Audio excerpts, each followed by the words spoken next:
Well, I'm going to give it a shot. Hope this doesn't look too much like the Blair Witch Project. My narrow whites on the burgundy wheels. Little 283 two-barrel, which I'm having trouble with sealing the manifold. The manifold keeps leaking on me. I don't know. I'll do something with that. Corvair stern box reversed.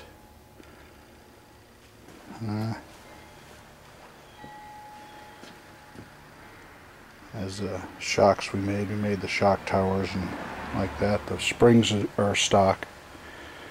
The grill, let's see if I can back up a little bit. The grill trim, this piece, let's see where my finger is, right there. The original one was all rotted, so I had bought years ago, I bought a fiberglass grill with that kind of molded into it, you know, all one piece.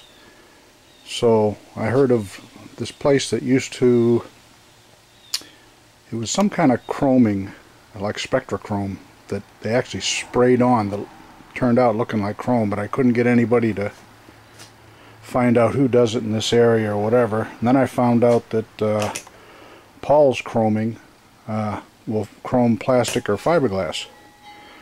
So I made it all up and detailed it and sent it in, and a bunch of money later it came back.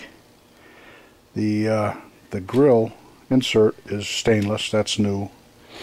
The crank hole cover I put on because my old car had it, even though there's no hole behind it. I filled the radiator cap.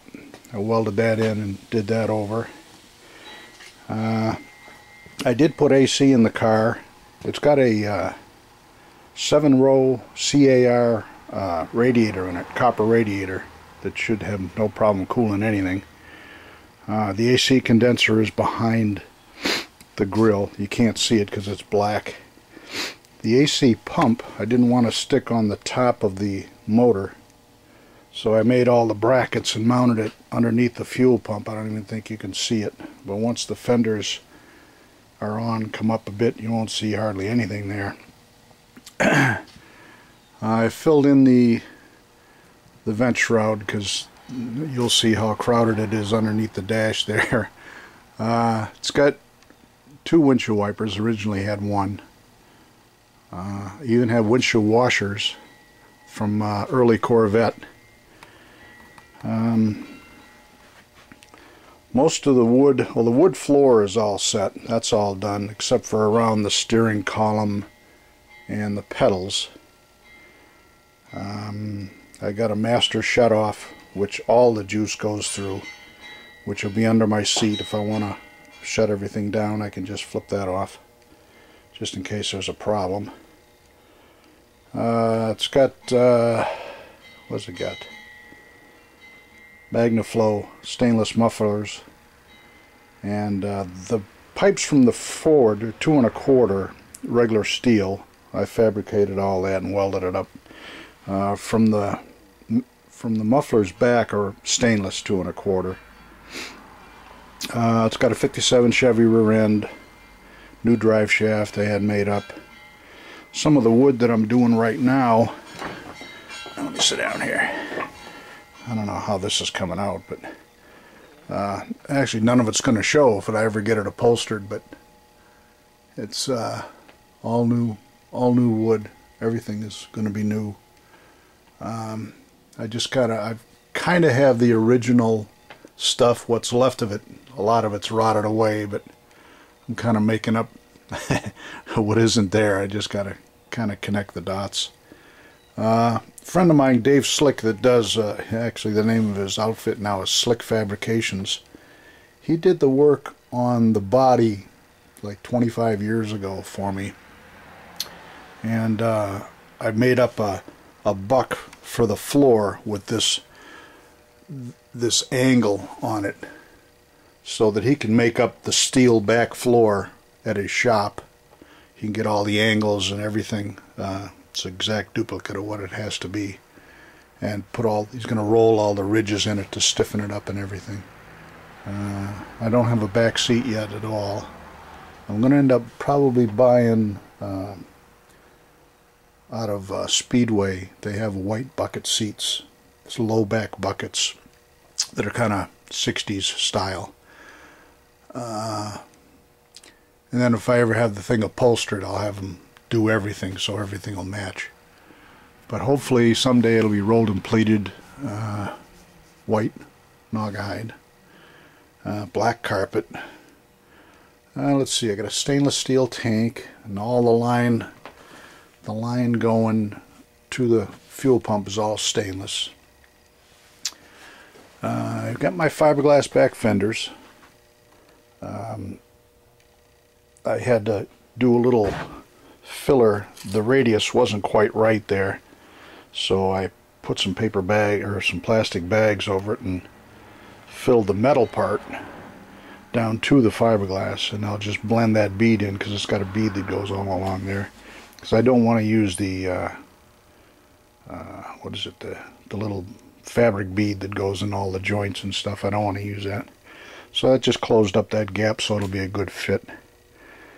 I'm gonna fire it up later. Sun might come out a little later. I'll open the doors. I don't know how well you can see in under the dash, but boy, it's full. My windshield wiper motor is back there, and there's a tube that runs up through that window pillar to the transmissions with a cable that operates. And if I ever get it upholstered, I really don't have to leave an opening there or anything, you know. Let's see, these here, the AC is all wired. Actually, it's a vintage air system, and it's really nice. I mean, everything's just plug-in, really. That's, you know, I just had to mount everything and then make everything fit. I've got, I don't know if you can see here, there's defroster tubes that go up to these vents here. There's one on either side that actually come out of these louvers in the front. There's two on either side in the bottom to keep the windshield frost free, and there's two on the side that I put in that are actually going to blow towards the side vent windows. Did that a long time ago. The dash is pretty much exactly like my old 35 was, except for the AC ports. I hated to do it, but I'm getting old. I gotta have AC. Those are the two pillars for between the doors. Those, I did the wood in those probably 20-25 years ago. But they're all detailed and painted. It's painted hot rod black, except for the fenders I haven't done yet. Those are just how they came out of the mold. I don't know if you can see, well, when I open the door and fire it, you'll see, but the white walls on both sides, I don't know how much you'll see of them, but I always thought that that was pretty neat. And I got, in the back you'll see them definitely, because the back is pretty high. The front is as low as I can get it. I can't remember the name of the company that did them, but I figured I better have them done while they were still in business.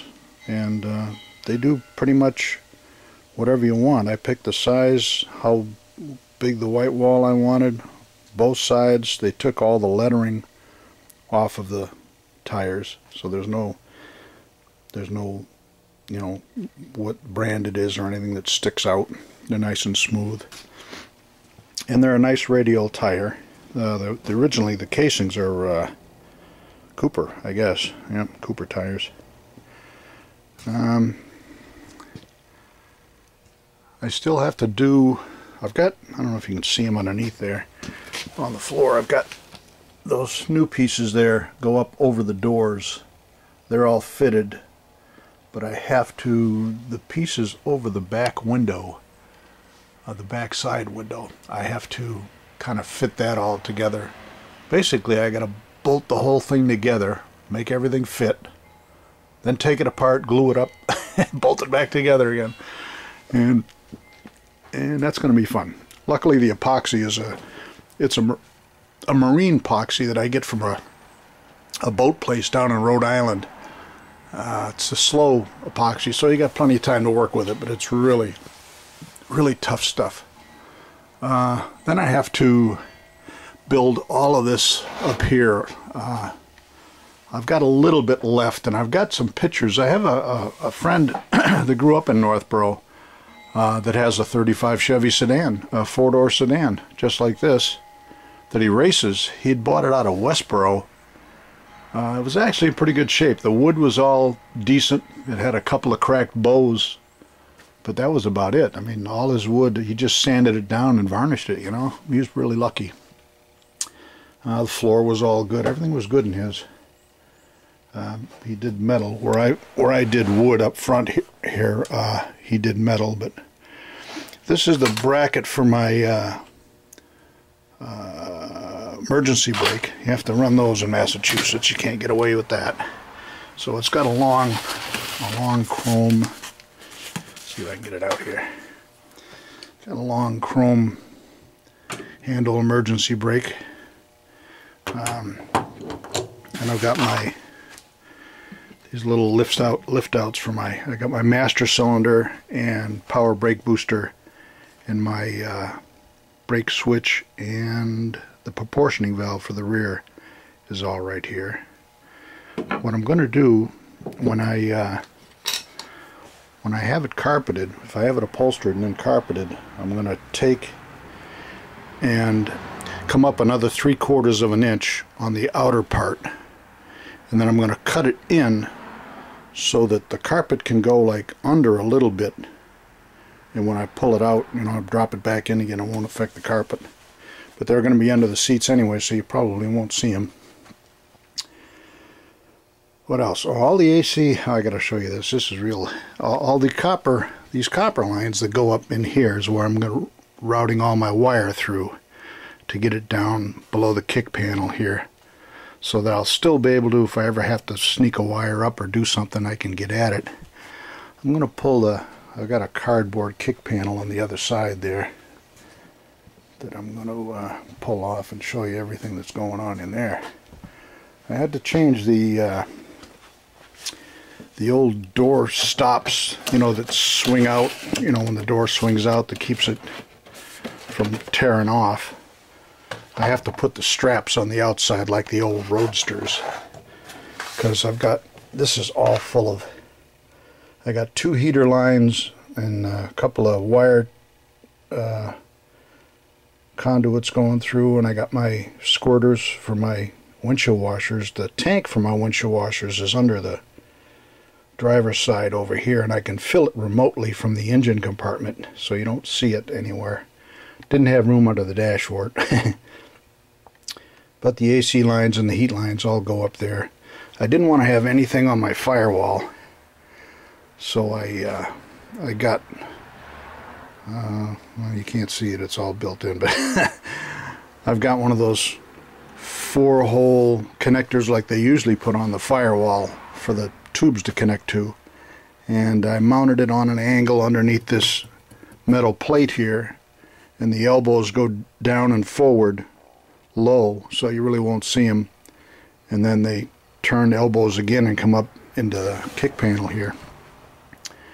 I built this this little jig here so I could do the wiring for this stuff, you know, the what is that, the heater switch, or no, the heater switch is over here. It used to be over there, but this is all your heater and AC over here.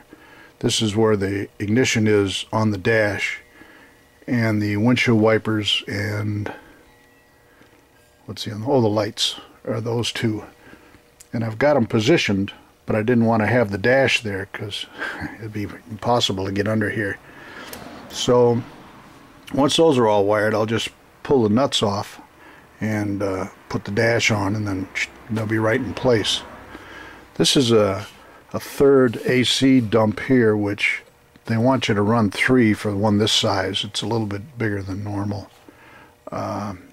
So what I did is I just bought a turn down, and I had an old vent upstairs that had a flapper in it, so I can turn that, you know, to direct if it's too cold on the feet. I'll just turn this up and keep it from blowing down there. My what do you call it? All my wiring, fuse block and everything is right here. It's a Ron Francis system, and it's mounted up on the flat. What I can do is I can lay on my back here and look right up at it for all the connections and stuff, so it shouldn't be too hard to work on. It's got all the turn and the flashers and all that stuff on it. And everything will be, I mean, when the dash is on there, nothing's going to be hanging down. You won't see anything. You know, the kick panels are going way up, and it'll be a nice clean operation. The gauges, of course, which are all right here, I had to make sure that I mounted this thing, the heater box, so that my gauges would fit. So I'm going to pre-wire, after I paint the dash, I'll mount the gauges and I'll pre-wire everything to a plug, probably a 7 or a 12 pin plug, and so I can, you know, just put it in, plug it in, and I won't have to do anything up under the dash there, because it's going to be a bear to get at. The throttle, it's not too bad right now. I've had my difficulties with it. I should have made it, when I mounted it, I should have tried to mount my swing down lower, because I've got an awful long arm on it, and I had to bend this. I mean, this is just a temporary thing, basically. What I might do is put a pivot right here, a bell crank, make this short and have it go down so it pushes the bottom of the bell crank, and the top will pull the carburetor open, and I'll have some geometry. I'll be able to fiddle with the geometry on both sides to make enough travel to get full throttle with not having too much travel on the pedal. I want to have some adjustment there. The steering column, I'm probably, after I get done with the wood, I'm going to get going on the steering column. I've had it mocked up. I got a mocked up universal, double universal here, which goes to, so it's exactly the same angle, like the steering box is the same angle as the steering column, so you don't end up with a weird knuckle problem, you know, with two different angles. I've got a, on the headers, or on the exhaust manifolds, I put a steel shroud with supposed to be like a 90% heat reflection aluminized stuff on the inside of it, to keep my steering box from getting cooked. And mainly I did it on the other side because I've got a couple of AC lines that are going to be going by there. I've got them covered with a good reflective stuff on both lines, but I put that on there too, and that should be no problem. I've got a guy at the Napa store, a friend of mine that I go to swap meets with. He's got a thing for doing AC, so he's going to come over maybe next week, and we're going to run it and charge the AC. Well, first we got to test it. That's why I didn't want to put the dash in yet too, because I got to make sure I got no leaks. And then we'll charge the AC system, and that'll be all set.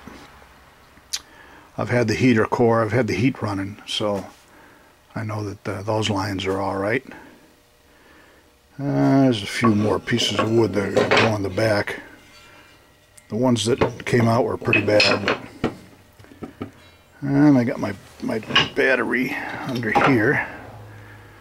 I put stainless over the cables because they run down through and around over this master cutoff switch there, so I want to make sure they weren't getting scuffed up. It's getting pretty busy under there too. It's hard to find a place to put anything. My shifter, I bought, God, I don't know, almost 30 years ago. It's a B&M 4-speed shifter, and the rods, It's like a racing shifter. The rods, instead of being bent all different angles to clear the the transmission hump, they're straight, which put it like right underneath my legs. So I I built a little thing to offset it, and then I'll have a nice leather boot made for that, and a matching boot for the emergency brake. That's about it for now. What I'll do is later I'll fire this thing up again. I hope that it continues at the same spot, but if the sun comes out later, I'll open the doors and fire it up so you can hear what it sounds like. It does sound pretty good for a little 283. So I'll check with you later. Bye.